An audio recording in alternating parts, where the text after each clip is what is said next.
সুপ্রিয় দর্শক, আমন্ত্রণ জানাচ্ছি বাংলা ভাষার নিয়মিত আয়োজন সংবাদ পর্যালোচনা ও বিশ্লেষণধর্মী অনুষ্ঠান নিউজ অ্যান্ড ভিউজে। আপনাদের সঙ্গে আছে আমি রিশান নাসলা। দর্শক, এই অনুষ্ঠানে আমরা সমসাময়িক নানা বিহাস ও উল্লেখযোগ্য সংবাদগুলো নিয়ে পর্যালোচনা করে থাকি। আর সেই পর্যালোচনা অংশে আমার সঙ্গে দুজন অতিথি থাকবেন, যদিও একজন অতিথি এখন পর্যন্ত উপস্থিত হননি, কিছুক্ষণের মধ্যে আপনার সঙ্গে যোগ দেবেন। এই মুহূর্তে স্টুডিওতে আমার সঙ্গে রয়েছেন ববি হাজজাদ, চেয়ারম্যান এনডিএম। আপনাকে স্বাগত জানাচ্ছি। আমরা আলোচনা করব, আমি একটু বড় ঘটনা দিয়ে শুরু করতে চাই। সেটি হচ্ছে বাজেট আসছে, 2 তারিখ বাজেট পেশ হবে এই সরকারের। আরেকটি বিষয় হলো ট্রাইব্যুনালে শেখ হাসিনার জুলাই গণহত্যার আনুষ্ঠানিক অভিযোগ দাখিল, এবং সেটি যতটুকু ট্রাইব্যুনাল সূত্রে জানানো হয়েছে সেটি আসলে এই প্রথমবারের মতো বাংলাদেশে কোনো বিচার কাজ টেলিভিশনের মাধ্যমে সম্প্রচারের একটি বিষয় রয়েছে। একই সঙ্গে আরেকটি বড় ঘটনা, জামায়াতের নিবন্ধন আপিলের রায়ও কাল।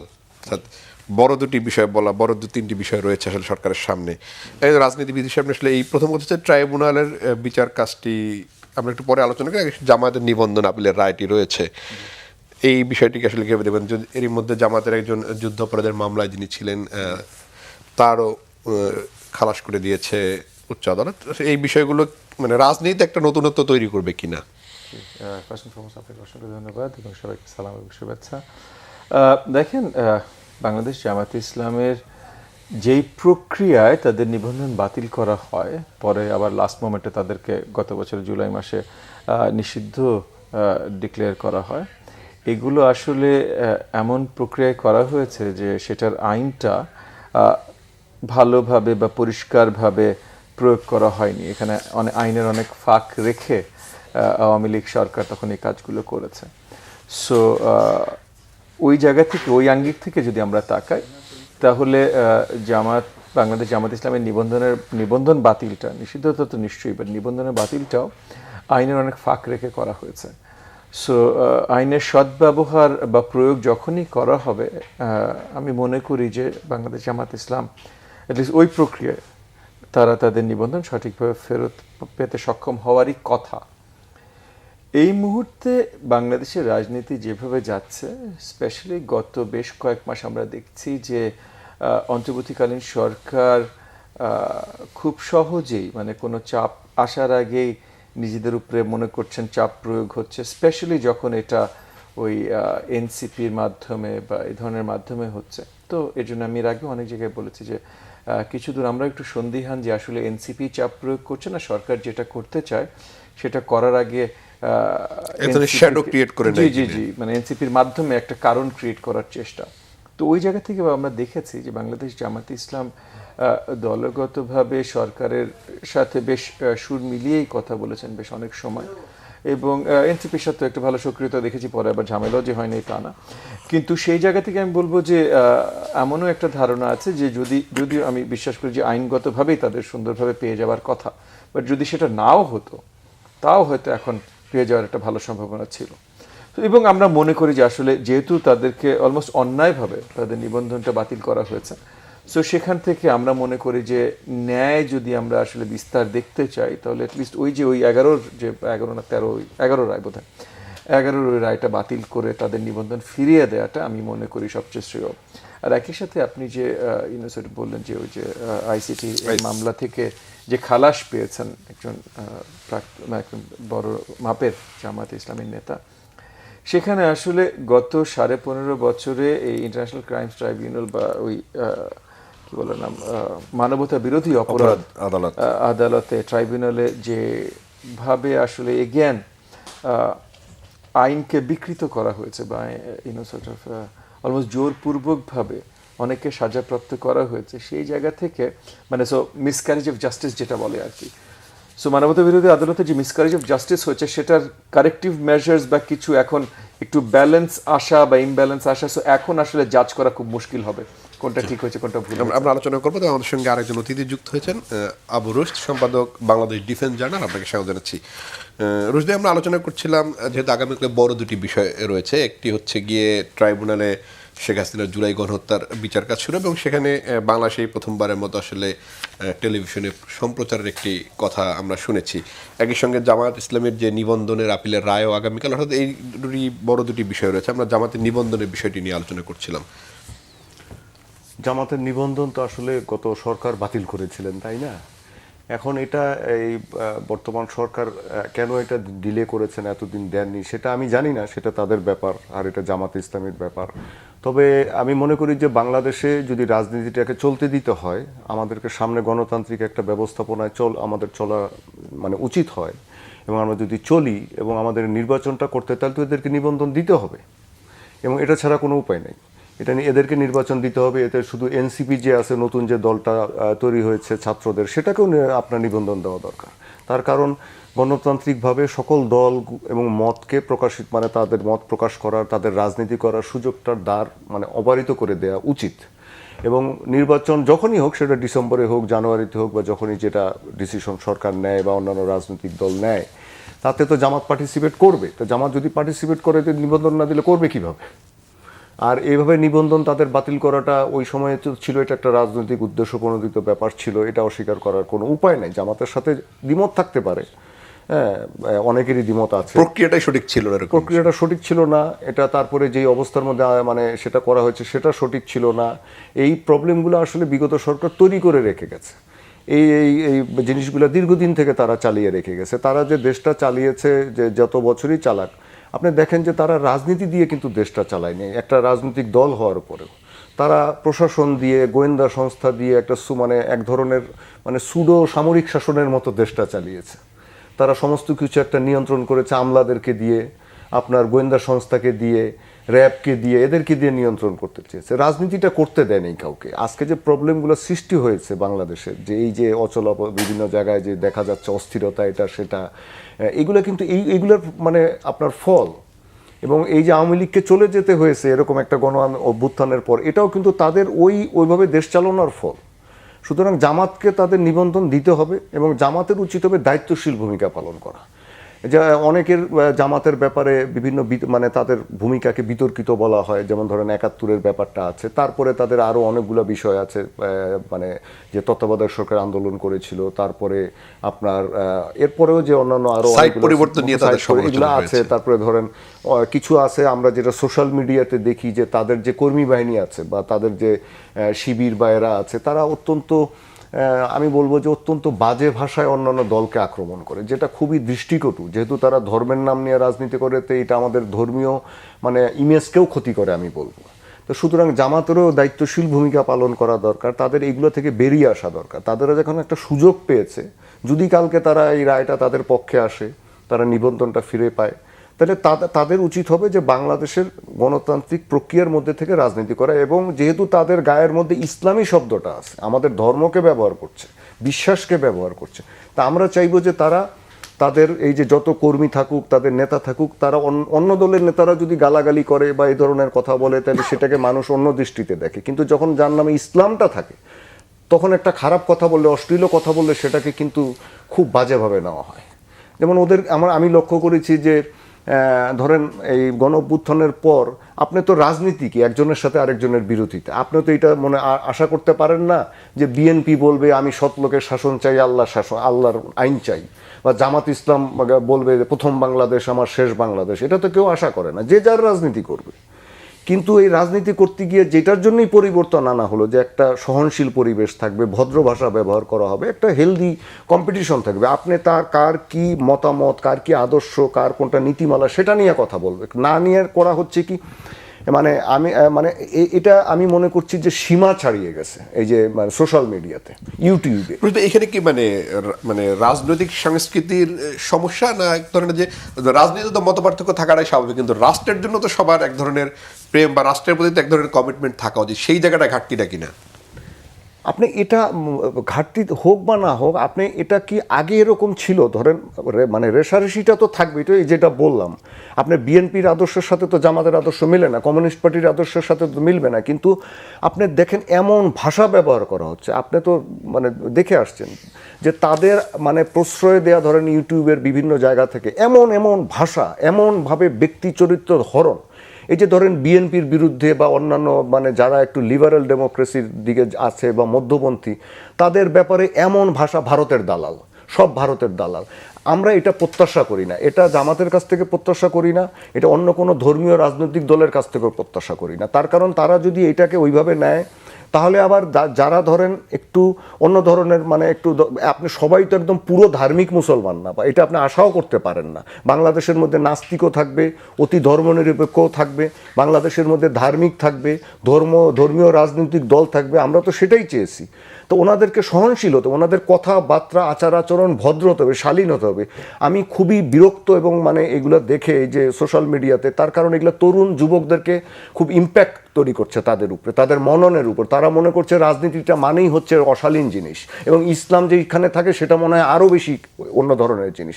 এই ধারণাটার জন্য না হয়। একটু রাজনীতিবিদের কাছে যাই বিষয়টা নিয়ে, একটু যেহেতু উঠলোই, ধরেন আমাদের বাংলাদেশে পাকিস্তানপন্থী, ভারতপন্থী, আমেরিকাপন্থী, রাশিয়াপন্থী, চীনপন্থী রাজনীতি বলা হয়। আসলে রাজনৈতিক দলের উপরে এই ট্যাগটা কেন পড়ে? মানে আমাদের রাজনৈতিক সংস্কৃতি কোন জায়গাটায় আমরা আসলে পিছিয়ে আছি যে কেন এই ট্যাগটা পড়ে? মত পার্থক্য বা রাজনৈতিক আদর্শ উদ্দেশ্যগত পার্থক্য তো থাকবেই। দেখেন, মানে এই পার্টিকুলার দেশভিত্তিক ট্যাগিং থেকে যদি শুরু করেন, এটা আসলে আওয়ামী লীগ আজকে থেকে না, বহুত আগে থেকে এটা শুরু করে। যখন আওয়ামী লীগের বাইরে কেউ কাজ করে, তখন তাদেরকে ওই যে পাকিস্তানের ট্যাগ লাগানো, কারণ আওয়ামী লীগ ছিল প্রথম থেকেই একটা, তারা ওনারশিপ নিতে চেষ্টা করেছে ৭১-এর, মুক্তিযুদ্ধ করুক আর না করুক ৭১-এর ওনারশিপটা তারা নিতে চেষ্টা করেছে। এবং ৭১-এ যেহেতু পাকিস্তান বনাম বাংলাদেশ যে যুদ্ধটা ছিল, সেখান থেকে আর কি বাংলাদেশের বিরোধী হতে হলে তোমাকে পাকিস্তানের পক্ষে হতে হবে, এই ধরনের একটা ন্যারেটিভ আওয়ামী লীগ তৈরি করেছিল। সো আওয়ামী লীগ সারা জীবন সবাইকে পাকিস্তান ট্যাগ দিয়ে গেছে। অত্যন্ত দুঃখজনক হলো সত্যি যে গত 15 বছর আবার আওয়ামী লীগ ভারতের তাবেদারি করে সরকার পরিচালনা করেছে। সো এই দুই জায়গা থেকে হয়ে গেছে পাকিস্তান আর ভারত ট্যাগ। বাকি আসলে বাংলাদেশে কোনো রাজনৈতিক দল, কমিউনিস্ট পার্টিগুলো ছিল ভাই সোভিয়েত ট্যাগ বা চাইনিজ ট্যাগ, বাট সেটা ভেরি স্পেসিফিক ভাই, ওইখানকার কমিউনিস্ট পার্টি এদেরকে সাপোর্ট করেছে। আজকেও আপনি কমিউনিস্ট পার্টির কাউকে নিয়ে আসেন, সে বলবে হ্যাঁ আমি বেজিং 13 বার ঘুরে এসেছি, হোয়াট এভার, ওটা ওনাদের ভাই এটা পার্টি স্ট্যান্ডার্ড। হ্যাঁ, ওটা বাদে আসলে কোনো দলই কোনো দিকে কোনোভাবে কোনো ট্যাগিং ছিল না বিদেশে। এটা আওয়ামী লীগের শুরু করা, এবং আওয়ামী লীগ শুরু করে আওয়ামী লীগ নিজেই একটা দেশের তাবেদারির ট্যাগে পড়ে গেছে। তবে আমরা একটা কুসংস্কারে, ভাই যেটা বলছিলেন, একটা কুসংস্কারের ভেতরে আমরা আটকে গেছি যে খুব সহজেই আমরা কাউকে এই যে সর্ট অফ এরকম ট্যাগিং বা এরকম গালাগাল করা শুরু করি। এক সময় আওয়ামী লীগ বলতো যে রাজাকার, আজকাল আপনি স্পেশালি যে নতুন তরুণদের যে দল হয়েছে বা অন্তর্বর্তীকালীন সরকারের কোনো ধরনের সমালোচনা যদি আপনি করেন, হয়তো কেউ না কেউ বলে বসবে আপনি তো ফ্যাসিস্টের দালাল। তো এবং তারা দেখবেও না যে আসলে আপনার ওই ফ্যাসিস্টদের বিরুদ্ধে কত শক্ত আন্দোলন ছিল, আপনার কত ত্যাগ ছিল, সেটা তারা দেখবে না ভাই। লাইক সো এই জিনিসগুলো থেকে বেরিয়ে আসা হয়তো ভালো। আমরা জুলাই আন্দোলনে যেটা হয়েছিল যে সবাই একসাথে আমরা হতে পেরেছিলাম, কারণ বড় একটা দানবের বিরুদ্ধে সবাই দাঁড়িয়েছিলাম। এই দানবটা একবার সরিয়ে দিতে পারার পর যে সবাই সবসময় একসাথে থাকবো তা না ভাই। সবার ভিন্ন রাজনৈতিক পরিচয় আছে, ভিন্ন চাওয়া পাওয়া আছে, ভিন্ন ভিশন আছে, বাংলাদেশের জন্যই ভিন্ন ভিশন আছে। কিন্তু সেই জায়গায় যদি আমরা কিছু দূর হলেও, যেমন মনে করেন 2014-র আগে আমি আপনাকে বলতে পারি যে আমরা রাজনীতিতে যখন ছিলাম 2014-র আগে আমরা একে অপরকে নিয়ে মোটামুটি সুন্দর করে কথা বলতে পারতাম। 2009 বা 1/11-এর আগে আমি দেখতাম যে রাজনীতিবিদরা যখন, তখন আমি নিজে রাজনীতিতে ছিলাম না অ্যাক্টিভলি, রাজনীতিবিদরা যখন বসতেন খুব সুন্দরভাবে তারা আলোচনা করতে পারতেন। 2014-র পর এমন একটা কালচার আসলো যেটা সম্ভব না, মানে যে সত্যি কথা আমি নিজেও পারিনি। মানে আওয়ামী পন্থী বা আওয়ামী লীগের আমার দুঃসম্পর্কের আত্মীয় স্বজন বা বন্ধু বান্ধব যারা ছিলেন, তাদের সাথে আসলে উঠা বসা বন্ধ হয়ে গেছিল 2014-এর পর, আসলে বন্ধ হয়ে গেছিল। কারণ হয়তো তারাও স্বাচ্ছন্দ্য বোধ করতেন না কেউ যদি তাদের নেত্রীকে যে বলে দেয় যে এদের সাথে বসে, আবার আমাদেরও তো বসলে, মানে মনে করেন বন্ধু বান্ধব বা আত্মীয় স্বজন বসবেন, আপনিও রাজনীতি করেন আমিও রাজনীতি করি, তাহলে রাজনীতি আলাপ তো উঠবে। আর রাজনীতি আলাপ উঠলে 14-তে আসলে এমন একটা ঘটনা ঘটে গেছিল যেটার উত্তর আর তাদের কাছে ছিল না। সো ওই 14-র পর থেকে খুব খারাপভাবে সব আর দ্বিমুখী হয়ে যায়। কিন্তু আমরা চিন্তা করেছিলাম যে 24-এর পর আবার ওই 14-র আগের যে কালচার ছিল, আমরা সবাই একে অপরের সাথে বসতে পারতাম, হাস্যোজ্জ্বল সময় কাটাতে পারতাম এবং একে অপরকে আক্রমণ কথায় কথায় করতাম না, সেই জায়গায় ফেরত যেতে পারবো। আমি দুঃখের সাথে বলছি, ভাইয়ের সাথে কিছু দূর একমত হয়ে, যে এই জায়গাটা আসলে মনে হয় আমরা খুব তাড়াতাড়ি আবার বিচ্যুত হয়ে গেছি। আমরা একটা বিরতি নিয়ে এসে তারপর আবার আলোচনা করব। দর্শক, নিউজ অ্যান্ড ভিউজে নিচ্ছে ছোট্ট একটি বিরতি, আমাদের সঙ্গেই থাকুন, ফিরবো কিছুক্ষণ পরেই।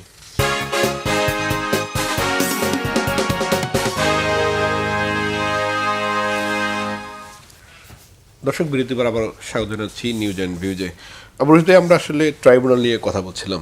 আমি যদি একটু পিছনে ফিরে যাই, মানবতা বিরোধী অপরাধ ট্রাইব্যুনাল, সেখানে যখন বিচার হচ্ছিল তখন কিন্তু বিএনপি এবং জামাত নেতারা বলেছিলেন যে সেই দিন খুব বেশি দূরে নয়, এই ট্রাইব্যুনালের পাশে আমরা থাকবো, ও পাশে আপনারা থাকবেন, যেহেতু আপনাদের এই বিচারটি আসলে প্রহসনের বিচার, রাজনৈতিক বিচার। এটি আপনি সাংবাদিকতা করেছেন, আপনিও জানেন, বহুবার বলেছেন, সালাউদ্দিন কাদের চৌধুরী সহ অন্যান্যরা বহুবার তারা বলেছেন, এবং তার চিত্রটি খুব বেশি দূরে যেতে হয়নি দেখার জন্য। এটি আসলে এই ট্রাইব্যুনালের গ্রহণযোগ্যতা এবং সব মিলিয়ে আসলে কি হবে কালকে আসলে বিচার যেহেতু ওই শুরু হচ্ছে। আওয়ামী লীগের আমলে গঠিত ট্রাইব্যুনালের সাথে এখনকার গঠিত ট্রাইব্যুনালের তুলনা আমরা করতে পারি না, কোনোভাবেই পারি না।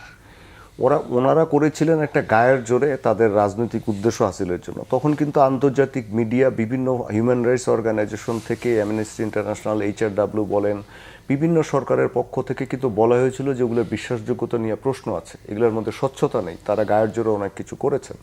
এমনকি আপনার হয়তো খেয়াল আছে যে স্কাইপ কেলেঙ্কারিও তখন বেরিয়েছিল, তারা কিভাবে এটাকে ম্যানিপুলেট করেছেন। সুখরঞ্জন বালির কথা ছিল, তো তখন এগুলো ম্যানিপুলেট করা হয়েছে। কিন্তু এখন যেটা করা হচ্ছে, অন্ততপক্ষে এই পর্যন্ত আমরা দেখেছি যে এখানে ম্যানিপুলেশন, এখানে যতটুকু পারা যায় আপনার সরকার একটা ব্যবস্থার মধ্যে রাখতে চাচ্ছে। হয়তো এগুলোর প্রক্রিয়া নিয়ে বা গঠন প্রক্রিয়া নিয়ে বা কিভাবে বিচারটা করলে ভালো হতো বা হতো প্রোজ অ্যান্ড কনস, এটা হয়তো আইনজীবীরা বা রাজনীতিবিদদের মধ্যে দ্বিমত থাকতে পারে, কারো ভালো আইডিয়া থাকতে পারে। যেমন অনেকেই হয়তো বলেন যে না, এই বিচারটা আন্তর্জাতিক অপরাধ আদালতে যাওয়া উচিত ছিল, যেটা বসনিয়া হার্জেগোভিনার যে এই যে রাদোভান কারাজিচের যে বিচার হয়েছিল বা এইগুলো রুয়ান্ডার যে বিচার হয়েছিল, এগুলোর মতো একটা হওয়া উচিত ছিল। কিন্তু আপনি লক্ষ্য করবেন যে এই সরকার সেখানে কিন্তু যেতে চাচ্ছেন না। তারা বাংলাদেশেই এটা আপনার এই ট্রাইব্যুনালে বিচারটা করতে চাচ্ছেন। এখানে আবার অনেকে একটা জিনিস ছুড়ে দিচ্ছেন, সেটা হচ্ছে যে হ্যাঁ, এটা হয়তো স্বচ্ছ হবে এবং এখানে হয়তো আসলেই যে অপরাধ শেখ হাসিনা বা তার সরকার করেছেন, এটা তো জাতিসংঘের রিপোর্টেও উঠে এসেছে যে তারা গণহত্যার সাথে জড়িত ছিলেন। এটা তো কেউ অস্বীকার করতে পারবে না। তো এ ধরনের বিচার যদি হয়, সুষ্ঠু হয়, তাহলে একটা কঠিন শাস্তি হতো তাদের হবে। কিন্তু আবার এটার একটা ব্যাপার আছে যে আন্তর্জাতিক অপরাধ আদালতে যেটা হতো সেটা হচ্ছে তারা কিন্তু ক্যাপিটাল পানিশমেন্ট হিসেবে আপনার মৃত্যুদণ্ড দেয় না। আবার বাংলাদেশের ক্ষেত্রে হচ্ছে এটার ক্যাপিটাল পানিশমেন্ট হচ্ছে মৃত্যুদণ্ড, যেটা জামাতের নেতাদেরকে দেয়া হয়েছে। এইটা নিয়ে আবার অনেকের মধ্যে আবার বিভিন্ন রকমের কথাবার্তা আছে যে এগুলোর কী হবে। এছাড়া বাইরের কিছু আপনার ইনফ্লুয়েন্সের ব্যাপারেও এখন আপনি আসবে। এটা তো আপনারা তাকে যেই দেশ আশ্রয় দিয়েছে, তাকে সেই মানে তার দলের যত খুনি, চোর, লুটপাটকারী, মানে যত রকমের এই যে মানুষ হত্যাকারী থেকে শুরু করে হেন কোনো অপরাধ নেই, তারা তো ওই দেশে পালিয়ে গিয়ে আশ্রয় নিয়েছে। তারা পৃথিবীর সবচেয়ে বড় গণতান্ত্রিক দেশ হিসেবে দাবি করে তাদেরকে আশ্রয় দিচ্ছে, একটা গণহত্যাকারীকে আশ্রয় দিচ্ছে, জাতিসংঘ ঘোষিত গণহত্যাকারীকে আশ্রয় দিচ্ছে। সুতরাং তারা যে আবার এই বিচার প্রক্রিয়াটার মধ্যে যদি কোনো একটা প্রভাব বিস্তারের চেষ্টা করে, তারা তো অনেক কিছুই মানে ধরেন করার চেষ্টা করে। আমরা যেহেতু ছোট দেশ, বিভিন্নভাবে সাইডলাইন করার চেষ্টা আমরা করে যাই। তো এই বিষয়টা আমাদের এই সরকার কিভাবে ট্যাকেল করবে বা আমাদের পরবর্তী বিচার প্রক্রিয়াটা কিভাবে যাবে, সেটা হয়তো যারা সংশ্লিষ্ট আছেন তাদের দেখা দরকার আছে। এখন দেখা যাক এটা কি হয়। তবে আমরা আশা করব যে এখানে যেন ওই আপনার ইগো থেকে বা হ্যাঁ তারা অপরাধ করেছে আপনি বলছেন, আমরাও বলছি, কিন্তু প্রত্যেকটা জিনিস যেন পরবর্তীতে কেউ বলতে না পারে না বিচারটা ঠিক হয়নি। যেটা আমরা এই যে আওয়ামী লীগের সময়ের বিচার নিয়ে যেমন বলছি যে এটা ঠিক হয়নি, এটা যেন কেউ বলতে না পারে। মানে আপনার অপরাধগুলো, তথ্য প্রমাণগুলো যেন সঠিকভাবে উপস্থাপন করা হয়, সেভাবে যেন বিচার প্রক্রিয়া হয়। ওই যে আইনে একটা কথা আছে না যে আপনার 100 জন যদি অপরাধীও মাপ পেয়ে যায় পাক, কিন্তু একজন নিরপরাধী যেন সাজা না পায়, এর একটা কথা আছে এরকম। তো এই কথাটা কেন বলেছে, যাতে একজন নিরপরাধীকে কখনো মানে যেন সাজার সম্মুখীন নিতে হয়। আওয়ামী লীগ কিন্তু এটা করেছিল। তাই আমরা চাইবো না যে ঠিক আছে এবার বিচারটা যেন ঠিকভাবে হয়, যেন সুষ্ঠুভাবে হয়। এখন সেটা সুষ্ঠুভাবে কি করবে সেটা আইন মন্ত্রণালয় বলবে। কিন্তু এখানে আরেকটা জিনিস আমরা লক্ষ্য করেছি যে 5ই আগস্টের পরে আপনার এই যে গণহারে মামলা দেওয়া হয়েছে, শত শত আসামি, অজানা আসামি, এটা সেটা নাম করে মানে এমনভাবে মামলাগুলো দিয়েছে, আইন মন্ত্রণালয় কিছু করেনি। পরে হয়তো কিছু করেছে, কিছু নিয়ন্ত্রণ করেছে। বলেছে যে মানে মামলা করা তো নাগরিক অধিকার, আমরা এটা বিচার বিশ্লেষণ করে হয়তো আপনার এইটা তো একটা বিশেষ পরিপ্রেক্ষিত ছিল 5ই আগস্টের পরে। এটা তো স্বাভাবিক কোনো ঘটনা না। স্বাভাবিক ঘটনা হলে তো এটা আপনি বলতে পারতেন, কিন্তু এটা তো একটা নির্দিষ্ট একটা বড় একটা অভ্যুত্থান হয়েছে, যেখানে বহু মানুষ মারা গেছে, একটা দেশের পুরো ন্যাশনাল সিকিউরিটি জিওপার্ডাইজ হওয়ার মানে মুখে পড়েছিল। তো সেখানে আপনার এভাবে খেলোভাবে মামলা দিয়ে তো সব কিছুকে হালকা করে দেওয়ার একটা হয়েছে। যেই মামলাগুলো আপনি একটা সাধারণ মানুষও বোঝে যে হয়তো অনেক জায়গায় ধোপে টিকবে না, টিকবেই না, প্রাথমিক মানে তদন্তে এগুলো টিকবে আপনি না। যেমন ধরেন বসনিয়া হার্জেগোভিনার ক্ষেত্রে মামলায় কি করা হয়েছে, সেখানে যে মুসলমানদেরকে হত্যা করা হয়েছিল সেই মামলাগুলাই কিন্তু বেশি লোককে বিচারের সম্মুখীন করা হয়নি। মেইন যে ক্রিমিনালগুলো তাদেরকে আপনার বিচার করা হয়েছে। আপনার সেই একই কথা রুয়ান্ডার ক্ষেত্রেও হয়েছে, অন্যান্য ক্ষেত্রেও তাই হয়েছে। তো এখানে আমাদের হচ্ছে কি নির্দিষ্ট টু দি পয়েন্ট কতগুলা জিনিস একদম কংক্রিট ধরে আমাদেরকে এটা যেন করলে ভালো হতো আর কি। এখন সেটা আইনজীবীরা ভালো বলতে এটা পারবে নিয়ে না, আপনিও তাও। জানেন বেশ কিছু রিপোর্ট হয়েছে, একটা মামলা সিন্ডিকেট তৈরি হয়েছে, কিছু রাজনৈতিক দলের কিছু এই যে কতিপয় আজকেও কর্মী, আমি পুলিশ শুনেছি। এবং মিলে একটা চাঁদাবাজ সিন্ডিকেট তৈরি হয়েছে মামলা দিয়ে দিয়ে। আজকেও আমি একটা শুনেছি এরকম ঘটনা, যে এরকম চাঁদা চেয়েছে, চাঁদা না দিলে মামলা করে দেবে। মামলায় ঢুকিয়ে দিচ্ছে। এরকম অনেক ঘটনা ঘটছে। তো এগুলো ঘটছে ওই যে গণহারে মামলাগুলো দেওয়ার ক্ষেত্রে। এবং কেন ঘটলো? আপনি যদি বলেন যে না এটা প্রথম দিকে হস্তক্ষেপ ছিল, নো, আমরা এটা মানতে রাজি না। তার কারণ আমরা সেটা এক্সপেক্ট করি যে এত বড় ঘটনার পরে যারা বসেছেন তারা সেই দায়িত্বটা নিয়েই বসেছেন, তাদেরকে এটা পালন করতে হবে। বিশেষ ডেস্কে 5ই আগস্টের পরে মামলাগুলো নিতে পারতো, যেগুলো অনেক কিছুই করা আগস্ট যেত। সংক্রান্ত আপনার মামলা যেখানে আর কি। জাতিসংঘ শতপ্রণোদিত হয়ে এসছে, আপনি কয়টা দেশে এরকম জাতিসংঘ গিয়ে বলেছে আমরা কিন্তু ওইটা কিন্তু পরে আর কোনো নেগোসিয়েট ঠিক মতো করিনি, আমরা কিন্তু তাদের হেল্প নিচ্ছি কিনা আমরা জানি না। জাতিসংঘ যে এটা করতে পারতো বা অন্যান্য দেশ, ইউরোপিয়ান ইউনিয়ন যেটা করতো, আমরা কিন্তু কোনো কিছুর মধ্যে যাই নাই। আপনি আন্তর্জাতিক অপরাধ আদালতে গেলে অসুবিধা কি ছিল? মানে আপনি যখনই ধরেন, আমি একটা কথা বলে দিই, যে আপনি একজনকে যখনই ক্যাপিটাল পানিশমেন্ট দিবেন না, যে মৃত্যুদণ্ড দিবেন, তখন কিন্তু ইউরোপের অনেক দেশ, পৃথিবীর পশ্চিমা অনেক দেশ তাকে অ্যাসাইলাম দিতে মানে আপনার নীতিগতভাবেই হয়ে যায় তাকে অ্যাসাইলাম দিতে। এখন কিন্তু দিবে না, এখন কিন্তু কাউকে অ্যাসাইলাম তারা দিচ্ছে না, যারা এই পার্শ্ববর্তী দেশে পালায় আছে বা অন্যান্য দেশে পালায় আছে। কিন্তু যখনই আপনি তাকে মৃত্যুদণ্ডে দণ্ডে, যেমন ধরেন শেখ মুজিবের যে মৃত্যুদণ্ডের আসামি, তার হত্যার যে আসামি, তাদেরকে কানাডা আমেরিকায় রাখা হয়েছে না? যখনই মৃত্যুদণ্ড দিয়েছেন ওদেরকে ওখানে রেখে দিয়েছে। তার কারণ তখন ওদের আইন ইয়ের মধ্যে নৈতিকতার কতগুলো জিনিস, আন্তর্জাতিক অপরাধ আদালত তো মামলা মনে হয় একটি রয়েছে। বুঝছেন? হ্যাঁ, আন্তর্জাতিক অপরাধ আদালত মনে হয় একটা মামলা রয়েছে। এরা তো তার ওই বিরুদ্ধে। পুরোগুলো নিয়ে যাচ্ছে না, আপনি তো বলেই দিস। আমরা যেটি বলছিলাম যে রাজনৈতিকভাবে ট্রাইব্যুনালকে ব্যবহার করা হয়েছিল গত সময়, এখন সেই জায়গা থেকে আসলে একটি স্বচ্ছ এবং গ্রহণযোগ্য ন্যায় বিচার প্রতিষ্ঠা করার চ্যালেঞ্জ তো রয়েছে সরকারের সামনে। নিশ্চয়ই নিশ্চয়ই। দেখেন, কয়েকটা জিনিস আছে। একটা হলো যে জ্ঞান ভাই মেনশন করেছিলেন যে হাসিনা সরকার যেভাবে আপনার ওয়ার ক্রাইমস ট্রাইব্যুনাল তৈরি করেছিল, ওটার সাথে আসলে কোনো তুলনা করা যায় না এর আগের পরের কোনো ট্রাইব্যুনাল। অবভিয়াসলি আমরা জাতিসংঘের কাছে আর খুব বেশি সহযোগিতা আমাদের ইন্টারন্যাশনাল ক্রাইম ট্রাইব্যুনাল নিয়ে পাবো না, এটা তারাও পরিষ্কার করে দিয়েছে, সিম্পলি বিকজ আমাদের এগেন মৃত্যুদণ্ডের সাজা আমাদের আছে। এটা যতক্ষণ পর্যন্ত থাকবে, তারা ওই যে রিপোর্টটা, প্রিলিমিনারি রিপোর্টটা দিয়েছেন ইনভেস্টিগেট করে স্বপ্রণোদিতভাবে, এরপরে ওনারা আর এখানে হস্তক্ষেপ করবেন না। আমরা যদি ওটা সরিয়ে দিই তাহলে এটা করবেন, তো সেটা আমাদের সরানোর কোনো বড় কারণও নাই। প্লাস আপনি যখন বলেন মানে আসলে স্ট্যান্ডার্ডস অফ জাস্টিস, এটা ডিপেন্ড করে আসলে কোন বিষয় কখন কি হচ্ছে। লোকজন, আমরা অনেক সময় বলি justice is blind and so on so fourth. Standards of justice আসলে ম্যাটার করে। এবং যখনই যদিও আমাদের সিচুয়েশনটা এক্স্যাক্টলি সেম না, কিন্তু একটা যুদ্ধে বিজয়ের পর যখন যারা যেই সাইড হেরেছে তাদের যখন ওয়ার ক্রাইমস ট্রাইব্যুনাল বা এই ধরনের ট্রাইব্যুনালে বিচার হয়, বিচারটার একটা বড় রেশ থাকে যে দিস ইজ সর্ট অফ একটু ভেঞ্জেন্সের একটা রেশ থাকেই। সো সেই জায়গাটা থেকে দ্য স্ট্যান্ডার্ড অফ জাস্টিস কিন্তু ডিফারেন্ট। মানে একজন নর্মাল দেশে একজন খুন করলো বা কিছু করলো, সেটার আসামি, আর এই যে এখন এই যে জুলাই হত্যাকাণ্ডের জন্য যে আমরা ইন্টারন্যাশনাল ক্রাইমস ট্রাইব্যুনাল তৈরি করেছি, এটার আসামির জন্য the standards of justice are never going to be same. এবং এটা হওয়া উচিত না সেম, কারণ যেভাবে আমরা এটাকে ম্যাস মার্ডার বলি, গণহত্যা বলি, যেটাই বলি, এইটা নর্মাল ক্রাইম না। সো এটাকে নর্মাল ক্রাইম হিসেবে জাজ করে same standard of justice apply করাটা, এটা মোরাল জাস্টিফিকেশন এটার নাই। সো ওই জায়গা থেকে আমরা মানতে রাজি আছি। এবং আমি বিশ্বাস করি, এই পর্যন্ত আর কি আমি বিশ্বাস করি যে আমাদের ইন্টারন্যাশনাল ক্রাইম ট্রাইব্যুনাল আমরা যেভাবে তৈরি করেছি, তাতে মিনিমাম যে স্ট্যান্ডার্ড অফ জাস্টিসটা মেনটেন করা প্রয়োজন এবং উচিত, সেটা আমি আশাবাদী মেনটেনড হবে। এবং একই সাথে পালাক শেখ হাসিনাকে খুব তাড়াতাড়ি আমরা বাংলাদেশে নিয়ে এসে আসলে বিচারের আয়তায় আনতে পারবে, এটা ঠিক বিশ্বাসযোগ্য না। ভারত শেখ হাসিনাকে ফুললি অ্যাবান্ডন করবে, যদিও ভারত ওই লক্ষ লক্ষ ওই শেখ হাসিনার আপনার দোসররা যে ভারতে যে লুকিয়েছে এদেরকে হয়তো খুব তাড়াতাড়ি বের করা শুরু করার প্রক্রিয়া হয়তো অলরেডি শুরু করে দিয়েছে, কিন্তু শেখ হাসিনাকে বের করে দিবে এটা খুব তাড়াতাড়ি আমার কাছে বিশ্বাসযোগ্য মনে হয় না। করতেই পারে, ঠিক আছে, ওদের ফরেন পলিসি ভাই, বাট করার সম্ভাবনা কম বলে আমি মনে করি। সো এমন না যে শেখ হাসিনার অন্য কোথাও ইসের জন্য মানে অ্যাজাইলামের জন্য চিন্তা করতে হবে বা কিছু। আর শেখ হাসিনার বিচার করবার জন্য আমাদের যে প্রচলিত যে আইন ব্যবস্থা, এগেন ডেথ পেনাল্টি আমরা চেঞ্জ করতেই পারি, সেটা আমরা আমাদের কারণে করব ভবিষ্যতে, যে আমাদের আইন প্রণয়নকারীরা যখন মনে করবে, দেশের জনগণ যখন চাইবে।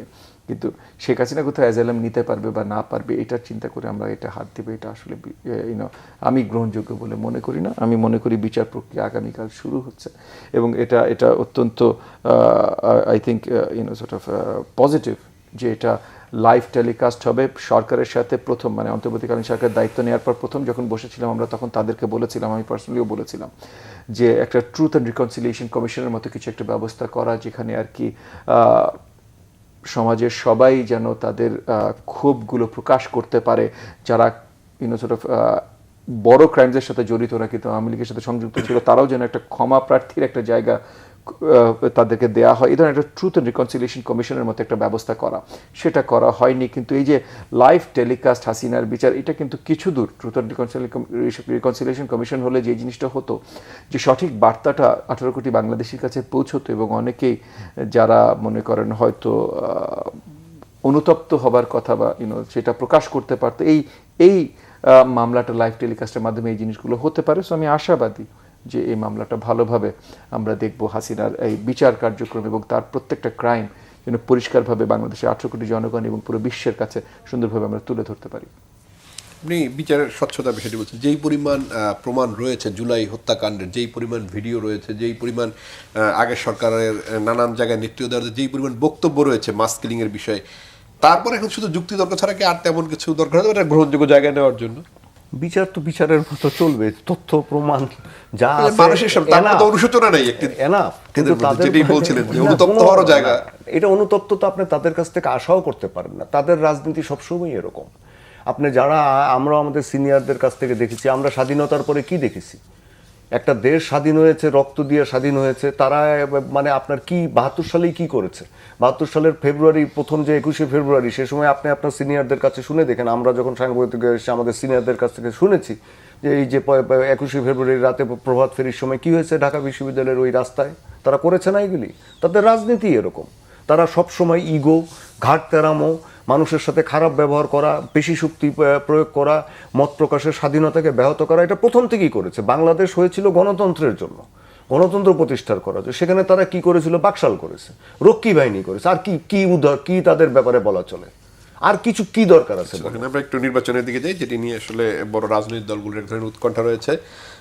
সেটি প্রধান উপদেষ্টার সঙ্গে সোমবার বৈঠক রয়েছে বিএনপি সহ সর্বদলীয় একটা বৈঠকের কথা বলা হচ্ছে। বিএনপি এর মধ্যে সোমবার ডাক পেয়েছে। একই সঙ্গে ডিসেম্বরের মধ্যে নির্বাচন নিয়ে এনসিপিরও কিছু বক্তব্য রয়েছে। একটা গণতান্ত্রিক প্রক্রিয়া তো দরকার গণ অভ্যুত্থানের পরে, সেই জায়গাটা আসলে কোন জায়গায় আসলে আমার বাধাটা রয়েছে, যেহেতু নির্বাচন, সংস্কার, বিচার, তিনটাকে বারবার সামনে আনা হচ্ছে।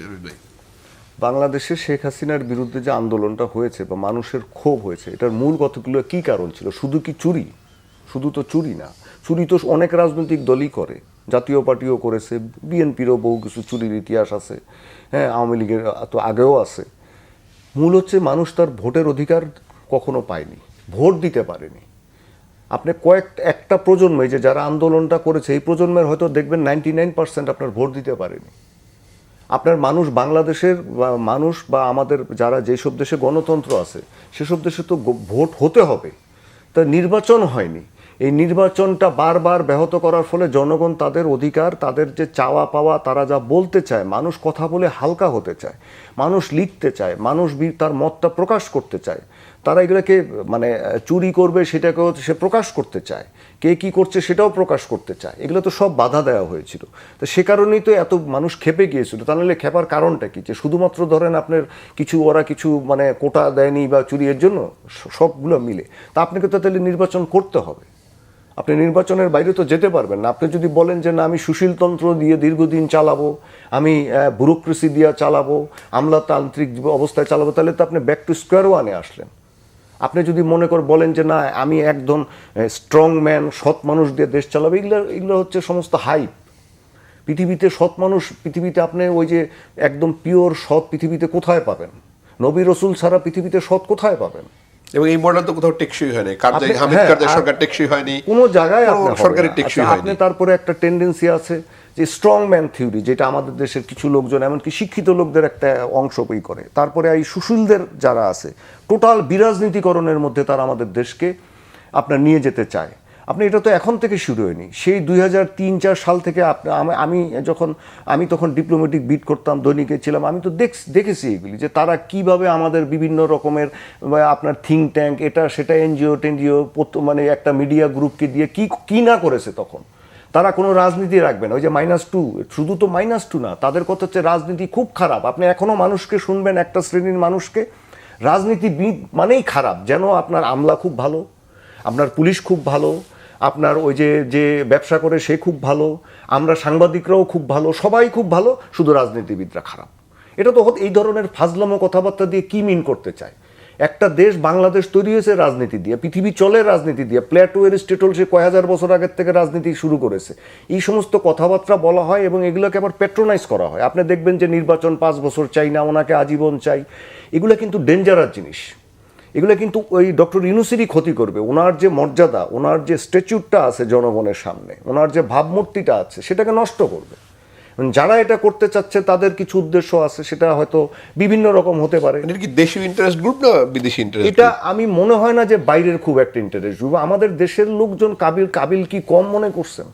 আপনি এরা ওই যে কে উপদেষ্টা হতে পারবে, পরে কে কোন জায়গায় বসতে পারবে, কে কি হতে পারবে, তারপরে ধরেন এই যে একটা রাজনৈতিক দল গঠন করে তারা মনে করতেছে যে আমরা তো আরও আসন বেশি পেতে পারি, সময় নিলে বিএনপিরে কাট করে ফেলতে পারি, জামাতকেও কাট করে ফেলতে পারি, সুতরাং এই দুইটা দল কাত হলে তো এখান থেকে 20টা, এখান থেকে 10টা আসন চলে যাবে আমাদের দিকে, আমরা সারাদিন চুরির গল্প প্রচার করব। এখন ওরাও যে চুরি করছে, যেগুলো আসছে এখন এই তো বললাম যে চুরি হলে এটা একটা সাধারণ জিনিস। এটা রাজনৈতিক দল পৃথিবীর সব জায়গায়, ইন্ডিয়াতে প্রপোজ কেলেঙ্কারি হয়নি, আপনার আমেরিকাতে আপনার নিক্সনের সেই কেলেঙ্কারি হয়নি, এইগুলো হয় না। এইগুলো হচ্ছে অন্য জিনিস। আপনার দেশীয় স্বার্থ, সার্বভৌমত্ব, ন্যূনতম নীতিমালা এবং গণতন্ত্রটাকে চলতে দেয়। এই পার্থক্যগুলো আমাদের অনেকে বোঝে না, হাইপ সৃষ্টি করে। আবার এখন একটা হাইপ আপনি দেখবেন যে এই 5ই আগস্টের পরে দেখেন আন্দোলনটা হলো কিসের জন্য? আপনার গণতান্ত্রিক অধিকার প্রতিষ্ঠিত করার জন্য। যেখানে যে ধর্মীয় রাজনীতি করে তার কথাও থাকবে, যে বোরকা পরে তার কথাও থাকবে, যেই মেয়েটা জিন্সের প্যান্ট পরে তার কথাও থাকবে, যে নাস্তিক তার কথাও থাকবে, যে মধ্যপন্থী তার কথাও থাকবে। কিন্তু কি করলো একটা গ্রুপ? আপনি লক্ষ্য করেছেন, খিলাফা প্রতিষ্ঠিত করো, আপনার এখানে ওই কি এক একটা ইন্ডিয়ার এই জায়গা দখল করে ফেলাও, মানে আমার যেটা ইস্যু না সেটার ইস্যু বানাচ্ছে। আবার ওই দূর বিদেশে বসে বসে এটার এবার কলকাঠি নাড়াচ্ছে, এখানে জিয়াফত খাও, ওখানে এটা করো। তো এগুলো তো আপনি মনে করেন একটা পাগলামি এবং এই যে মানে মানুষকে আরেক দিকে নিয়ে যাওয়া। তো এইগুলো সব মিলে এরাও মনে করে আমাদের মনে একটা সুযোগ আসছে। আমি অনেক মানে এরকম ধরনের ছেলে পেলে লোকজনের সাথে কিছু কথা বলি, আমি সারপ্রাইজড হয়ে যাই যে অনেক শিক্ষিত মানুষ উচ্চ পদে চাকরি করেছেন, তারাও বলেন না আমাদের একজন শক্ত। আমি বললাম তাহলে আইয়ুব খান কি দোষ করেছিল? আইয়ুব খান তো তাহলে কোনো দোষ করেনি, তার আমলে ইকোনমি খুব ভালো ছিল, তোরা সরাইলেন কেন? তাহলে ওই বাংলাদেশের স্বাধীনতা যুদ্ধ হইল কেন? মানে এই জিনিসগুলো এরা খেয়ে হারায় ফেলে। আপনি এরা মনে করে যে একটা লোক মনে হয় সব কিছু চেঞ্জ করতে পারবে। একটা লোক ধরেন মাহাতির মোহাম্মদ বা ধরেন আপনার এই যে আহমেদ বেনবেল্লা বা এরকম হোচিমিন, একটা লোক কিছু চেঞ্জ করতে পারে না। এটা হলো সিস্টেমটাকে দাঁড় করাতে হয়, যে সিস্টেমটা রান করবে। এই কারণেই আপনি দেখবেন ব্রিটেন, আমেরিকাতে এত কিছু হওয়ার পরে ওদের পড়ে না। জাপানে খালি প্রধানমন্ত্রী চেঞ্জ হয়, দল চেঞ্জ মানে পড়ে যায়। কিন্তু আপনি কি জাপানের অগ্রগতি বা জাপানের কোনো কিছু পড়তে দেখছেন? আমাদের কিন্তু খালি স্ট্রং ম্যান দাঁড় করে আর পড়ে যায়। হ্যাঁ, আমি একটু যাই যে যেমন এই যে স্ট্রং ম্যান দাঁড় করার উপরে, যেমন আমাদের রাজনৈতিক সংস্কৃতির কোন জায়গাটা আমাদের আসলে এই ঝামেলাটা তৈরি হয় যে আমরা আসলে সিস্টেমকে পরিবর্তন করতে পারি না। 53 বছর হয়ে গেল স্বাধীনতার পরে, আমরা এই সিস্টেমকে ডেভেলপ করতে পারলাম না। এর মধ্যে রাজনীতিবিদরা বহুবার ক্ষমতায় ছিলেন, যদিও সামরিক শাসন ছিল, তারপরও বলা যায় যে রাজনীতিবিদরা ক্ষমতা ছিল এবং যেই সামরিক শাসন জিয়াউর রহমান যে দলটি প্রতিষ্ঠা করেছে সেটি সবচেয়ে আসলে গ্রহণযোগ্য দল বলা যায় এখন পর্যন্ত মোটা দাগে মধ্যপন্থী হিসেবে। জিয়াউর রহমান কিন্তু সামরিক শাসন দেয়নি না, তিনি একটি রাজনৈতিক দল ক্যান্টনমেন্ট থেকে বের হয়ে রাজনৈতিক দল করে সবচেয়ে জনপ্রিয় দলে পরিণত হয়েছেন। নট জিয়াউর রহমান। না, সামরিক শাসনের কথা বলেন, একমাত্র সৈনিক পৃথিবীতে যিনি গণতন্ত্র এনেছিলেন একটা দেশে। সেটি এখন সবচেয়ে জনপ্রিয় দল, আমি তো সেটাই বলছি সেজন্যই জনপ্রিয়। যে একটা পরিবর্তন তিনি এনেছেন, কিন্তু কেন আমাদের এই কাঠামোটা দাঁড় করানো যাচ্ছে না? দেখেন, ফার্স্ট অ্যান্ড ফরমোস্ট আমরা অনেক সময় যেটা চেষ্টা করেছি, আমাদের এলিটরা বিশেষ করে এই যে আইভরি টাওয়ারে যারা থাকেন আর কি চিন্তা করেন, আমাদের এলিটরা চিন্তা করেছেন যে তারা ইদার ওয়েস্টার্ন মডেলে, আমেরিকা বা ইংল্যান্ডে ওয়েস্টার্ন মডেলে আমাদের দেশে ডেমোক্রেসি এস্টাবলিশ করবে, যে নির্বাচন নিয়ে আসবে এবং সবাইকে সব কিছু একা একা তাদের পছন্দ মতো চেঞ্জ হয়ে যাবে। এটা হয় না। আমেরিকায়ও এই ডেমোক্রেসি এস্টাবলিশ হতে 300 বছর লেগেছে। আবার তাছাড়া তারা মনে করেন যে তাহলে তাদের পছন্দের, যেমন এই যে ডেমোক্রেসি নিয়ে কথা বলি, এই গত 9 মাস ধরেই আমরা দেখছি যে সুশীল সমাজের খুব বড় একটা অংশ, তারা যখন হাসিনা ক্ষমতায় ছিল বা এর আগে কোনো রাজনৈতিক দল ছিল, তারা বলেছেন ঠিকভাবে ডেমোক্রেসি নাই। গত 9 মাস ধরে তারা ডেমোক্রেসি চাচ্ছেও না, তাদের বলছে ডেমোক্রেসিকে পিছিয়ে দাও। সো বেসিক্যালি আসলে তারা ডেমোক্র্যাটস না, তারা গণতন্ত্র চায় না, তারা শুধু চায় তাদের কথা শুনে বা তাদের মতো করে কাজ করে এরকম কোনো একটা সরকার, যেটা এর আগের কোনো রাজনৈতিক সরকার হয় নাই। কিন্তু গণতন্ত্রটা আসলে অত্যন্ত গুরুত্বপূর্ণ। আমরা কিছুদিন আগে দেখলাম, এই কয়েকদিন আগে দেখলাম কিছু নিউজ রিপোর্টস বেরিয়েছিল যে রমজানের পরপর একটা ক্যাম্পেইন, বড় একটা সোশ্যাল মিডিয়া ক্যাম্পেইন হচ্ছিল 5 years অফ ইউনুস।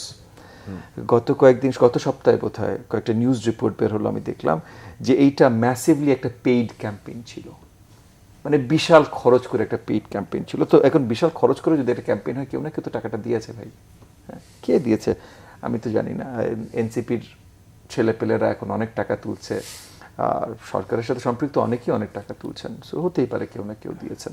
বাট এই ধরনের ক্যাম্পেইন চলছে এবং আপনার সুশীল সমাজ, শহুরে সমাজ, তারা অনেকেই এটার সাথে বাতাসও দিচ্ছে যে না, চাই না, আপনারা গণতন্ত্র চাইবেন না, গণতন্ত্রের কথা বলবেন না। এবং এই যে তরুণদের যে রাজনৈতিক দলটা, এরা বলছে যে আমরা নির্বাচন চাই না। এর মধ্যে গত 2-1 দিন আগে বোধহয় আরেকজন আমার রাজনৈতিক সহকর্মী একজন কোনো একটা টক শোতেই বলেছেন যে এই ধরনের কথাবার্তা এনসিপি বলছে, কিন্তু বিএনপি যদি সিট নেগোসিয়েশনে এতগুলো সিট ছেড়ে দেয়, তাহলে ওই মুহূর্তে তাদের মত বদলে যাবে। আমার মনে হয় এনসিপির মত বদলাবে, এটা সত্যি কথা। আমার সেই রাজনৈতিক কলিগের সাথে আমি একমত, এনসিপির মত বদলাবে, কিন্তু অন্তর্বর্তীকালীন সরকারের মত হয়তো বদলাবে না। কেন? আপনাকে 2-1টা উদাহরণ আমি দিই। অন্তর্বর্তীকালীন সরকার দায়িত্ব নেবার পর আমরা সকল রাজনৈতিক দলই, আমরাও অন্য রাজনৈতিক দলের যদ্দূর আমি জানি, খুব জোরদারভাবে অন্তর্বর্তীকালীন সরকারের দায়িত্বশীল আপনার অ্যাডভাইজারদেরকে বারবার করে বলেছি আমরা যে মন্ত্রণালয়গুলোতে, মানে সেক্রেটারিয়েটে, পুলিশ প্রশাসনে আওয়ামী দোসর হিসেবে পরিচিত যারা আছে তাদেরকে তাড়াতাড়ি বের করতে, এটা নির্মূল করাটা অত্যন্ত গুরুত্বপূর্ণ। কারণ তাছাড়া নতুনভাবে সরকার কার্যকারিতা খুঁজে পাবে না। তারা গড়িমসি করেছে, মাসের পর মাস গেছে।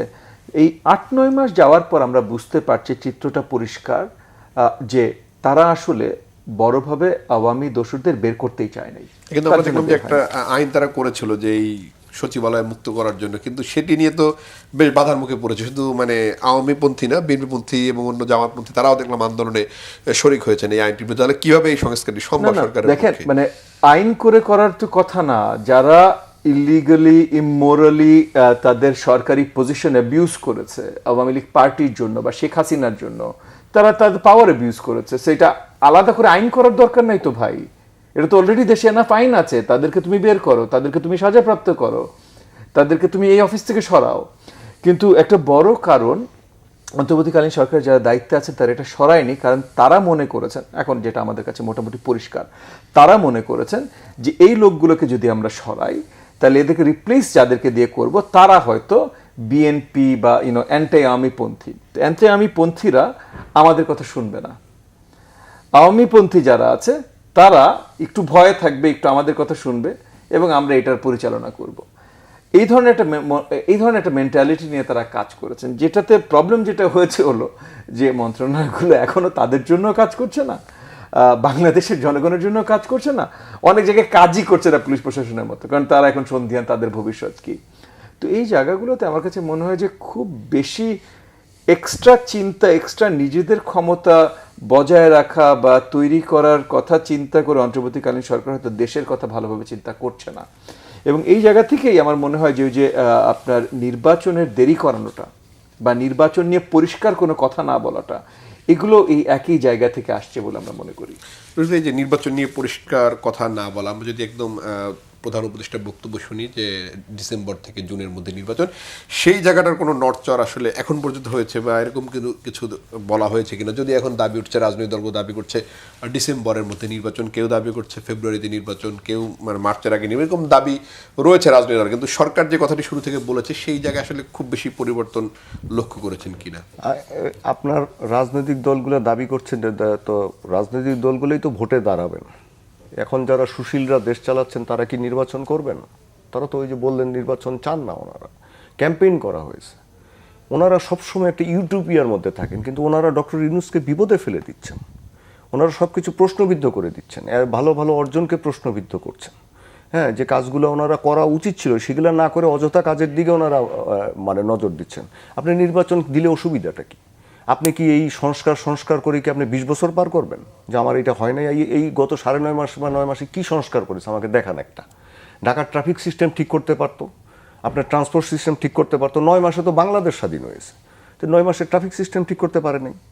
9 মাসে আপনার রেলের অবস্থা দেখেন, রেলের মধ্যে নন এক্সিস্টেন্স, মানে কোনো প্রশাসন বলতে কিছু নাই। আপনি যেখানে যান সেখানে দেখবেন প্রশাসন নাই, পুলিশ কাজ করে না। কারণ পুলিশ জানে না সামনে কি হবে, ওই যে যেটা উনি বললেন, পুলিশ চায় যে আমার কংক্রিট আমাকে, কারণ পুলিশ তো সবচেয়ে বেশি আপনার জনগণের বিরুদ্ধে ছিল, সুতরাং তাদের অনেকে পালিয়ে গেছে, তাদের মধ্যে ভয় আছে। যারা আবার চাকরিতে যোগ দিয়েছে তারা তো এখন বুঝতেছে না যে কি হবে তাদেরকে, মানে তারা চায় যে একটা কংক্রিট একটা নির্দেশনা যে আমার সামনে 5 বছর আমি কিভাবে চলবো। That is nothing. এখন ওনারা এই সুশীল এই সমস্ত কথাবার্তা, ওই প্লাস্টিক বোতল নিয়ে কথাবার্তা, তারপরে আপনার ধরেন ওই কোন জায়গায় কি মানে হচ্ছে, এই ধরনের এক জায়গায় হাতি মরে গেল না কি মরে গেল, এগুলো নিয়ে, এগুলো তো আমাদের হ্যাঁ হবে, ওগুলো অবশ্যই আছে, কিন্তু যেগুলো বেসিক জিনিস সেখানে আপনি বিতর্ক কেন তৈরি করছেন? নির্বাচন হতে হবে, কোনো কাজের কোনো রোড ম্যাপই নেই যে কোনটা কখন হবে, ওনারা কি আসলে হবে। এই সমস্ত আপনি দেখেন, এর আগেও একবার এই যে ডক্টর ইউনূস বলেছিলেন, আমি এখান থেকে বের করে দেখাতে পারি যে ডিসেম্বরের মধ্যে নির্বাচন করার জন্য উনি সংস্কার এগিয়ে আনার তাগিদ দিয়েছেন। এই কথাটা পেপারে আসলো, পরের দিন আবার ওনার গভর্নমেন্টের কোনো জায়গার থেকে আবার আরেকটা কথা ছিল, না এটা জুন মাসের মধ্যে আমরা নির্বাচন করব। হোয়াই? কেন? আপনার মানে এটা তো যত আপনি পিছাবে তত এই যে এ ধরনের বিভিন্ন রকমের কথাবার্তা, সন্দেহ সংশয় বাড়বে, অস্থিরতা বাড়বে, এনার্কি বাড়বে। আপনি এর মধ্যে যে এর আগে যাদের কথা বললাম এরা আরও বেশি মাথা চাড়া দিয়ে উঠবে, আপনাকে পাগল বানিয়ে ফেলবে। আপনি দেখেন 5ই আগস্টের পর থেকে পুরা জায়গায় মানুষজনকে অস্থির করে ফেলছে প্রতিটা দিন, এমন যেটা কোনো ইস্যু হতে পারে না। ইস্যু হচ্ছে যে উনি যেটা বলছিলেন, বিচার করো, যেগুলো সুষ্ঠুভাবে জিনিসগুলো করো, আমলা কারা কারা কী করেছেন এইগুলো দাঁড় করাও। এগুলো কি একটা হয়েছে আমাকে বলেন? সাইড ইস্যু এমন মানুষের মাথা খারাপ করে দিচ্ছে। আপনার প্রতিদিন একটা করে হাইপ তৈরি করা হচ্ছে, গুজব তৈরি করা হচ্ছে, এটার কোনো শেষ নাই। তা আপনি নির্বাচন না করে গেলে কী করবেন? আলোচনা শোনার জন্য আবু রুশদ এবং ববি হাজ্জাজ, আপনাদের দুজনকে অসংখ্য ধন্যবাদ। দর্শক, নিউজ অ্যান্ড ভিউজ থেকে আজকের মতো বিদায় নিচ্ছি। ভালো থাকবেন, সুস্থ থাকবেন, শুভরাত্রি।